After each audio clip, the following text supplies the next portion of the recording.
Hello children, in our previous video we have seen apparent depth concept. Now let us see apparent height in our present video.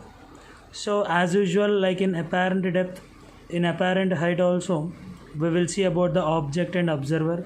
In discussing about apparent height, in this case the object is present in rarer medium. Okay, the object is present in rarer medium, and at the same time the observer, the one who observes the object, observer is nothing but one who observes the object, is present in denser medium. Observer is present in denser medium. So in apparent depth we have seen the object is present in denser medium and the observer is present in rarer medium, and we have seen the examples also.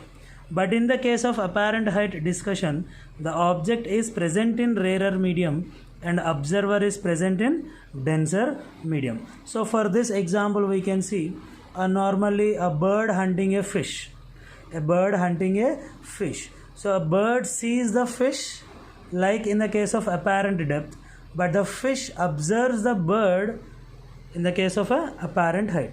So what you can just say, the fish who is observer is present in the water, that is denser medium, and the bird is nothing but the object present in rarer medium. So similarly to that of the previous case apparent height, here also let us see the diagram and draw it everyone clearly so that we can understand and we can derive the expression for as usual what we have calculated previously, the shift and apparent height formula. So this is as usual, we have considered media interface.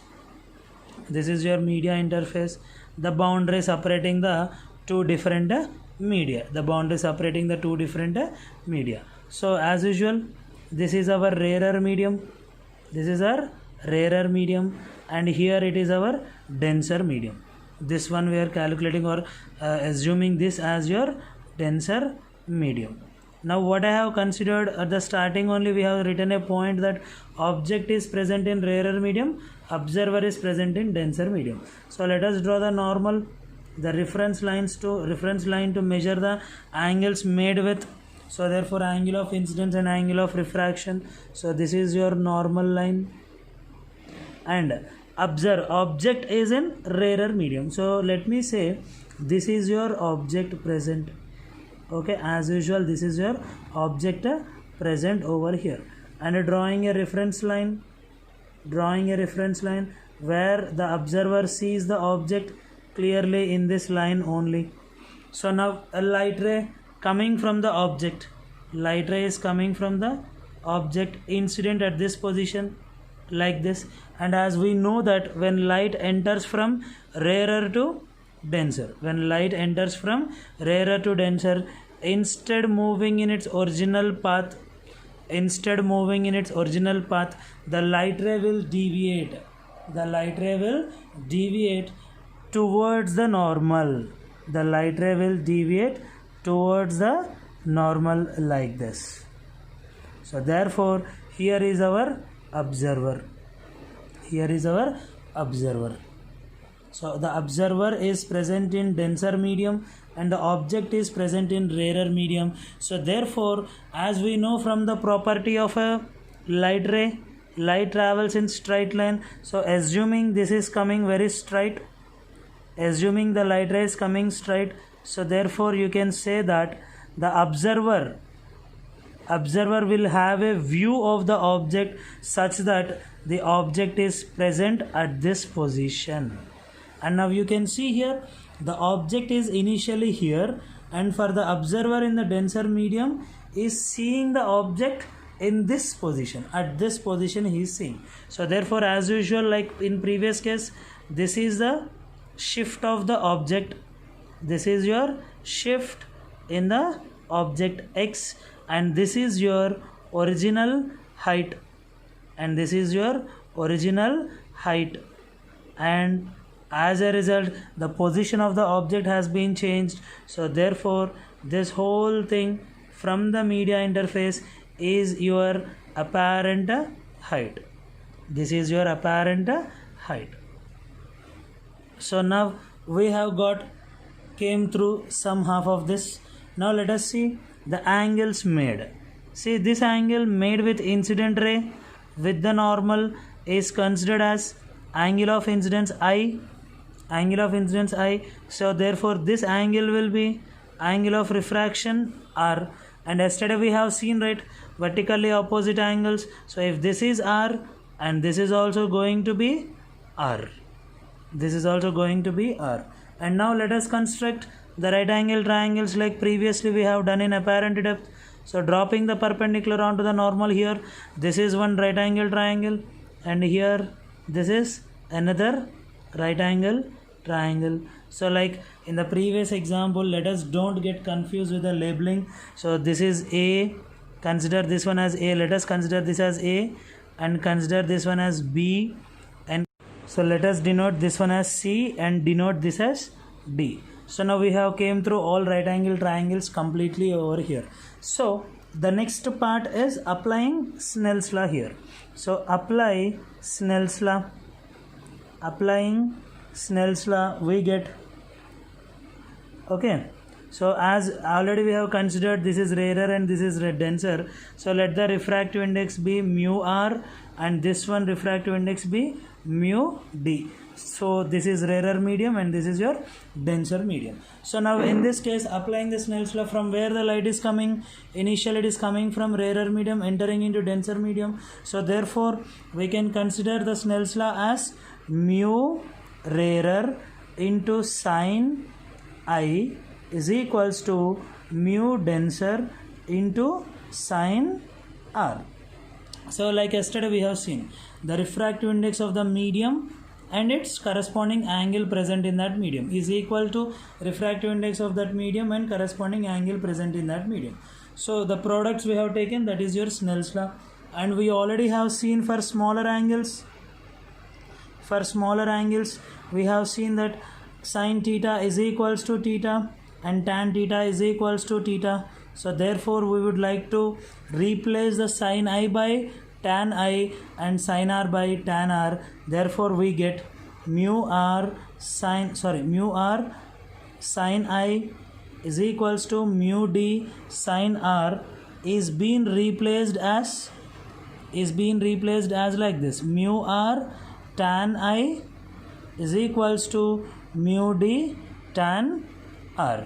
So now again we already have the right angle triangles, right? So like in yesterday's example only we have seen the right angle triangles. What are the right angle triangles?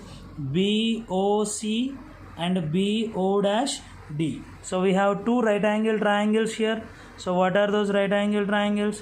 Triangle BOC, we get from triangle BOC we get tan I is equals to opposite side by adjacent side. So OC by BC. And similarly in triangle BO'D we get tan R is equals to O'D by BD. O'D by BD. And from this figure you can see here O'D is parallel to OC, but I'm just writing here, but O'D is parallel to OC. So therefore O'D is equals to OC. O'D is equals to OC, and at the same time BC is parallel to AO. BC is parallel to AO. Therefore BC is equals to original height. BC is equals to original height, and at the same time BD is parallel to AO dash. So BD is parallel to AO dash. Therefore BD can also be called as how much? BD is nothing but AO dash, that is apparent height, which is nothing but your apparent height. So substituting all these terms in our Snell's law equation, that is mu R tan I is equals to mu D tan R, we will continue the derivation further. So therefore we get mu rarer into mu rarer into tan I is this one, OC by BC is equals to mu denser into tan R, that is nothing but O dash D by BD. As we have just seen that O dash D is equals to OC, we can just cancel these two, and already we have seen BC is your original height, BD is apparent height. Let us substitute and rewrite the term as mu R by BC, original height is equals to mu denser by BD, that is your apparent height. But in the figure we have seen readily, right, what is that? Apparent height is equals to shift plus original height. So let us replace this term like that only. So you get it as mu rarer by original height, mu rarer by original height is equals to mu denser by shifter plus original height, shift plus original height. And just have a notation for these two as original height. Let us represent this one by h, and let us represent the shift by x, and substituting here and sending this mu r here and this denominator to here, transposing, we get x plus h by h is equals to mu denser by mu rarer. And what is this term mu denser by mu rarer is called as mu denser with respect to rarer.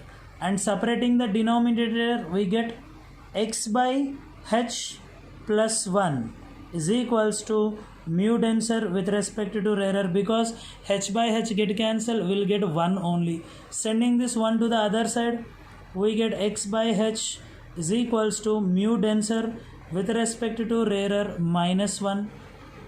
And sending this h on to the other side, we get the expression for shift. We get the expression for shift as x is equals